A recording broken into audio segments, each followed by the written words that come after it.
दक्षिण कश्मीर के बिजबाहरा में आतंकवादियों द्वारा की गई गोलीबारी में एक पुलिस अधिकारी घायल हो गया। आतंकवादियों ने सुरक्षा बलों के वाहन पर अंधाधुंध गोलीबारी की। घायल व्यक्ति की पहचान मोहम्मद रमजान के रूप में हुई है। एसओजी के वाहन पर हमले के बाद सुरक्षा बलों ने बड़े इलाके की घेराबंदी कर तलाशी अभियान भी चलाया।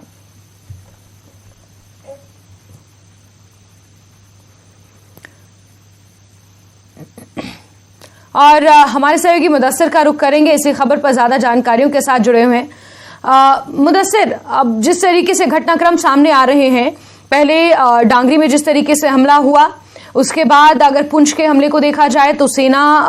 के काफिले पर वहां पर हमला हुआ, सेना की गाड़ी पर हमला हुआ, और अब यहां पर अनंतनाग में जिस तरीके से सेना की गाड़ी के ऊपर आतंकवादियों ने अंधाधुंध फायरिंग की है, साफ समझ में आ रहा है आतंकवादियों की बौखलाहट। और आतंकवादी क्योंकि खुलकर काम नहीं कर रहे हैं, सो ओजीडब्ल्यूज के नेटवर्क को तोड़ा जा रहा है, तो कहीं ना कहीं आतंकवादी बौखलाए हुए हैं। और वहीं इन तस्वीरों से देखने को भी मिल रहा है जिस तरीके से ताबड़तोड़ कार्रवाई यहां पर सेना की गाड़ी पर की गई। मुदस्सिर।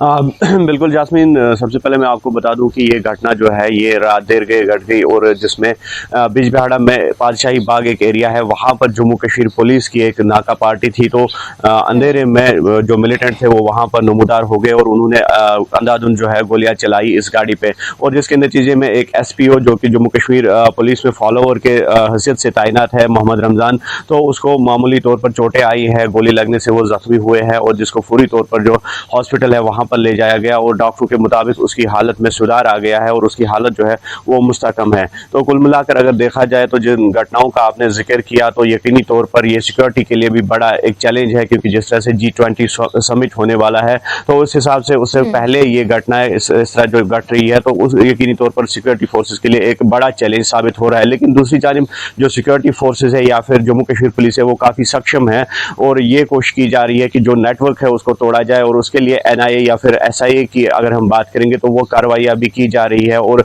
आपने देखा कि साउथ कश्मीर जो कि हॉटबेड ऑफ मिलिटेंसी माना जाता है, और आज भी यहाँ पर इस तरह की घटनाएं घट रही है, तो यहाँ पर ज्यादा कार्रवाइयां इस तरह की हो रही है, और NIA की यकीनी तौर पर सिक्योरिटी एजेंसीज जो है वो मदद ले रही है, या स्टेट इंटेलिजेंस एजेंसीज की मदद जो है वो भी हासिल की जा रही है। और जिस तरह से OGW नेटवर्क का आपने जिक्र किया, तो यकीनी तौर पर जो मिलिटेंट है, जो ये बयान सामने आ रहे हैं पुलिस की तरफ से भी, सेना की तरफ से भी, कि जो मिलिटेंट का नेटवर्क है या मिलिटेंटों की तादाद है वो काफी कम हो गई है। लेकिन ऐसे में जो कम मिलिटेंट है वो OGW नेटवर्क का ही इस्तेमाल करते हैं, और OGW नेटवर्क के तहत ही इस तरह की कार्रवाइयां जो है वो अंजाम दी जा रही है। और कल की जो घटना घट गई है उसके बाद पूरी रात जो है एक अभियान चलाया गया, एक ऑपरेशन चलाया गया, और जिसमें सेना, CRPF या फिर जो अन्य सुरक्षा बल है, या जम्मू कश्मीर पुलिस जो कि फोर फ्रंट पे हमेशा रहती है, तो एक ज्वाइंट ऑपरेशन चलाया गया और रात भर वो जारी रहा। लेकिन जो मिलिटेंट थे वो अंधेरे का फायदा उठाकर वहां से फरार होने में कामयाब हो गए। लेकिन जिस तरह से सूत्रों की माने तो वो लीड एक हासिल हो चुकी है, लेकिन सिक्योरिटी फोर्सेस अभी उस लीड को जाहिर नहीं करना चाहते हैं। लेकिन लीड ये मिल चुकी है कि इस हमले में कौन से मिलिटेंट या कौन सा ग्रुप जो है वो मुलव्वस है, और ये कोशिश की जा रही है उनका जल्द से जल्द सुराग लगाया जाए और उन पर काबू पाया जाए। और जिस तरह से हमने पूरे जो एरिया की, साउथ कश्मीर की अगर हम बात करेंगे, तो यहाँ पर अक्सर और बेशतर इस तरह के वाकयात जो है वो रोनुमा होते हैं। लेकिन जिस तरह से हमने कहा कि सुरक्षा बल काफी सक्षम है इस नेटवर्क को तोड़ने में और इस मिलिटेंसी से डील करने में। और जम्मू श्रीनगर नेशनल हाईवे यानी कि जम्मू श्रीनगर जो राष्ट्रीय राजमार्ग है, वहां पर भी जो सेना की चौकसी है या फिर जम्मू कश्मीर पुलिस के नाके हैं वो कायम किए गए हैं। और लगभग ये कोशिश की जा रही है कि जो G20 समिट होने वाला है, तो इस तरह का लॉ एंड ऑर्डर जो प्रॉब्लम है वो उसको मेंटेन रखा जाए, लॉ एंड ऑर्डर को, और इस तरह की कार्रवाइयां जो है उस पर कहीं ना कहीं रोक लगाई जाए। जास्मीन। बिल्कुल मुदस्सिर, इसमें कोई दो राय नहीं है कि हमारी सेना पूरे तरीके से सक्षम है, जम्मू कश्मीर पुलिस पूरे तरीके से सक्षम है इस तरीके के आतंकवादियों से निपटने के लिए। फिर NIA की भी मदद ली जा रही है, चाहे स्टेट इंटेलिजेंस एजेंसीज हो या फिर राष्ट्रीय स्तर की जांच एजेंसियां हो, सबकी मदद ली जा रही है। लेकिन जैसे जैसे G20 का समय नजदीक आ रहा है, वैसे वैसे इस तरीके की घटनाएं ज्यादा देखने को मिल रही हैं, और इसमें कोई दो राय नहीं है कि ये बहुत बड़ा चैलेंज साबित होता हुआ नजर आ रहा है। बिल्कुल जास्मीन, लेकिन इस चैलेंज से निपटने के लिए जो सक्षम होना चाहिए सीआरपीएफ या फिर जो अन्य सुरक्षा बल है, क्योंकि सीआरपीएफ भी इसमें अपना किरदार जो है वो अदा कर रही है। उसके साथ साथ जम्मू कश्मीर पुलिस या फिर जो सेना की अगर हम बात करेंगे, जो राष्ट्रीय राइफल्स या आर्मी, इंडियन आर्मी की बात करेंगे, तो वो काफ़ी सक्षम नज़र आ रही है और उसके लिए एक अभियान चलाया जा रहा है, एक जॉइंट स्ट्रेटजी अपनाई जा रही है। और जिस तरह से हमने कहा कि जम्मू श्रीनगर राष्ट्रीय राजमार्ग जो कि एक चैलेंजेबल सिचुएशन हमेशा रहती है सिक्योरिटी फोर्सेस के लिए, तो वहाँ पर जो सिक्योरिटी के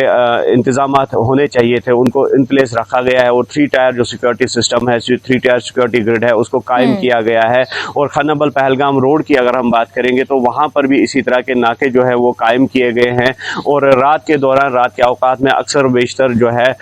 इस तरह के नाके देखने को मिलते हैं। और जो भी गाड़ियाँ वहाँ से गुजरती है उन गाड़ियों की जो है बारीक बीनी से तलाशी ली जाती है, बारीक बीनी से चेकिंग की जा रही है। और कोई भी जो मशकूक नकलो हरकत हो, जो मुश्तबा अफराद होते हैं, तो उनकी भी जो है